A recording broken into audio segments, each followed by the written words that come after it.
Bueno, buenas tardes, días o noches, a la hora que esté viendo el video, profe. Yo soy Camila Zabaleta y para mi historia de proyecto familiar me encantaría traer una de las adoraciones de mi vida, que es mi abuelita de parte de mamá. Yo le digo mamá también porque ella me crió y ha sido también padre y madre junto con mi mamá. Vivo con ella en Valledupar, pero lastimosamente no la puedo tener acá porque se encuentra por allá por esos lares. Pero sí traigo audios para que nos vaya contando su experiencia, sus historias, porque eso ha sido ella para mí. Un puente entre el Valledupar del pasado, que no conozco y solo puedo imaginarme, y el Valledupar que yo conozco, que yo veo todo el tiempo.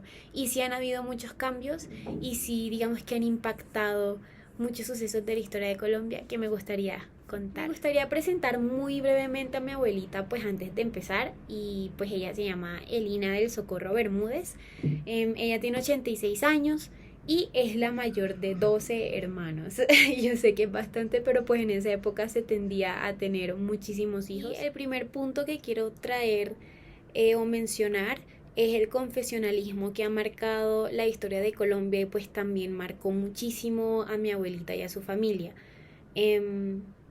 Y obviamente a nosotros también. Yo fui criada bajo la religión católica, actualmente no lo soy, pero a mi abuelita la criaron con un modelo de enseñanza 100% católico. Mi abuela es muy católica, muy devota, su familia también. Y así criaron a otras personas en el Valledupar de ese entonces y actualmente también lo siguen haciendo. Mi abuelita nació en el año 35, pero lo que me parece importante mencionar es que la religión, digamos que sí es un instrumento de adoctrinamiento y además un distractor para que la gente no se dé cuenta como que de la realidad en la que vive. Y digamos que ya voy a explicar un poquito más eso y es que en Valledupar no habían servicios públicos y si los había con una inmensa precariedad. No había acueducto, no había alcantarillado. La luz llegaba hasta ciertas horas del día y mi abuelita le tocaba hacer sus tareas con lámpara de carbón porque la luz no le llegaba. Cualquier cosa que querían hacer con agua tenían que recurrir al río porque no les llegaba. Y también habían otros servicios públicos que de verdad eran inexistentes en Valledupar. La verdad es que las condiciones de vida eran muy, muy malas. Pero uno de los primeros edificios que hubo en Valledupar fue una iglesia. Y se hacían celebraciones muy muy bonitas en Semana Santa, se hacían misa todos los domingos y a eso voy con el que es un distractor. A pesar de que vivían en condiciones terribles, con servicios públicos eran felices yendo a misa, porque pues el pueblo puede prescindir un poco del pan, pero del circo jamás. Entonces, mientras ellos como que no se estaban siendo adoctrinados en la iglesia, mientras ellos eran felices yendo los domingos a misa, no se daban cuenta de las situaciones terribles en las que estaban.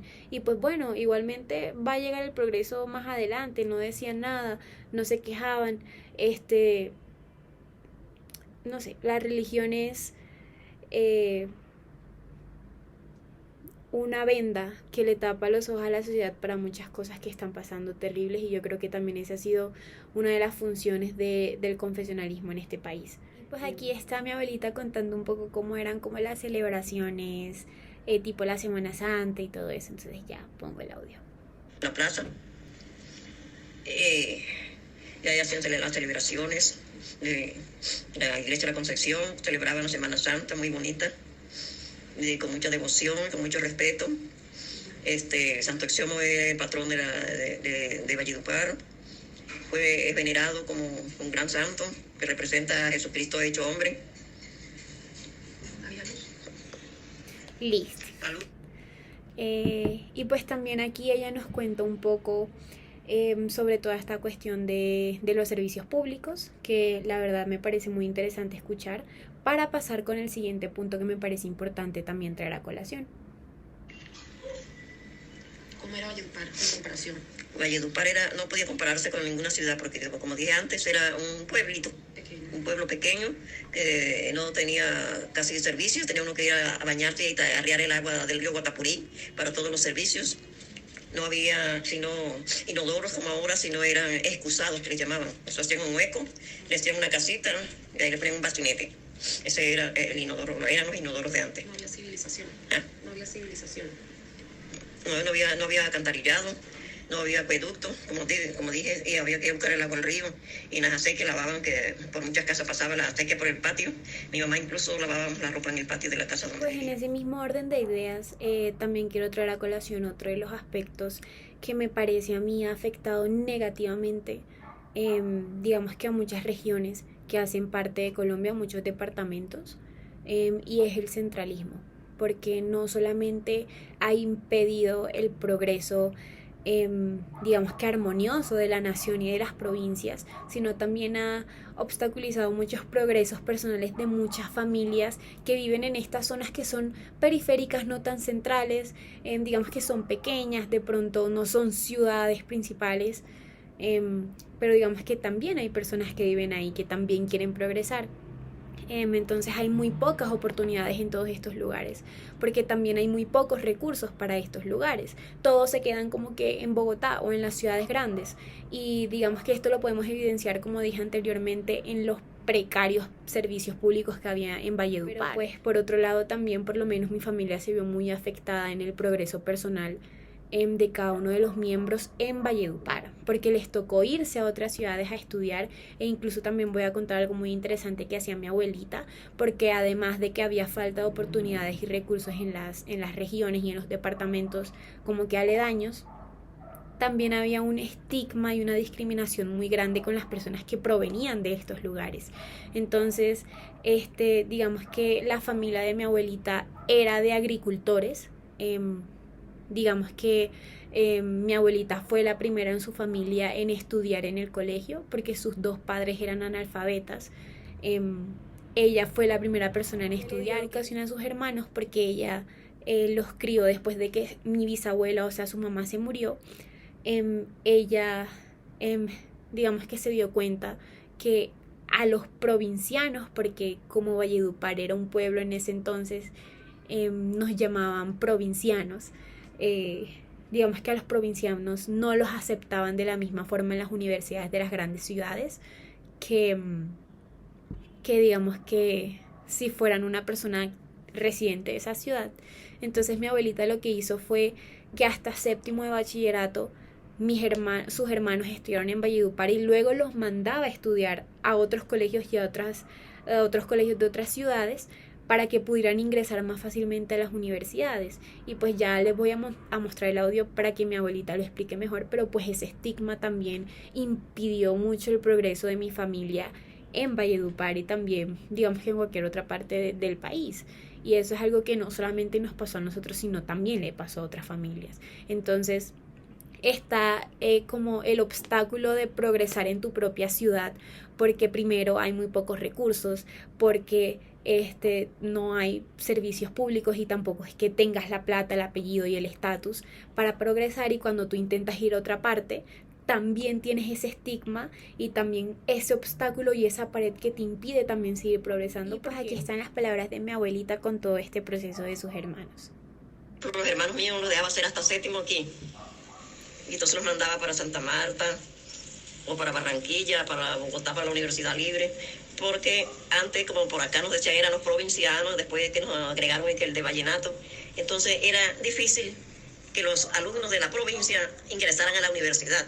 Entonces yo tuve eso presente y cogí el sistema ese de que cuando hacían aquí en el Colegio Loperina el séptimo año, entonces yo los mandaba y hacían el octavo en Barranquilla o en Bogotá, y así no tenían problemas para pasar a la universidad. Por último, me gustaría hablar sobre la violencia bipartidista, porque digamos que hubo muchísimas consecuencias en la sociedad colombiana de esta época de nuestra historia tan horrible, que hubo familias en las que directamente fueron afectadas, en donde casi todos sus miembros fueron asesinados o masacrados, en donde mucha gente sufrió a carne viva la violencia bipartidista, donde fueron asesinados o familiares fueron asesinados. Pero también hay otra cara de la moneda, u otra consecuencia, y es digamos que la pérdida de fe en la política, o el miedo a la participación y a decir tu opinión y de expresar tu partido político, y esa fue la consecuencia que vivió mi familia. Mi abuelita, por lo menos hasta el día de hoy, no cree en la política. Si bien es cierto que tiene afinidad con algún personaje por ahí, no vota, no cree en el voto. La familia de mi abuelita eran del Partido Liberal. Sin embargo, ellos no participaban políticamente porque ellos no se atrevían a participar, porque sabían que ellos hablaban, y al ser Valledupar un pueblo en ese entonces tan conservador, podían tener el riesgo de ser asesinados o a ser silenciados o incluso desplazados, porque como ya había dicho, ellos tenían una finquita, eran agricultores. Entonces, aquí mi abuelita también nos cuenta que ella presenció como un policía de los chulavitas asesinó a 2 personas que eran parte del Partido Liberal en medio del mercado, si no estoy mal. Y pues eso también obviamente a ellos les dio a entender que no podían participar, y que si hacían parte de un partido u otro, que no lo podían decir en voz alta, porque pasaban ese tipo de cosas. Y esa es otra reflexión que tengo, que quizás me parece muy importante, y es que ya la gente no confía en la política de Colombia por todo lo que ha pasado. Participar da miedo, porque o no eres escuchado, o eres silenciado, o eres desmeritado porque no tienes un apellido, o porque no tienes plata. Entonces, ya voy a poner los audios de mi mamá, pero tenemos que de verdad redefinir la política y tener una visión nueva de lo que es hacer política y ser parte de la misma. Y pues aquí habla mi abuelito un poco de ese miedo a la participación, y también de su experiencia viendo, digamos, que la masacre que pasó. Pertenecíamos al Partido Liberal. Claro que nunca nos vimos amenazados por el partido contrario, porque uno no se metía en esos problemas de política, porque la política era para los que tenían plata, como pelear, como gobernar, como hacer lo que ellos querían. Llegué a presenciar la violencia de una policía que le llamaban la Chulavita, que incluso mataron a un señor ya de edad que se llamaba Cristóbal Ramírez. Mataron a él, a un hijo, y a un hermano le abrieron la barriga y le sacaron las tripas. Y eso fue una noche muy, muy terrible en Valledupar.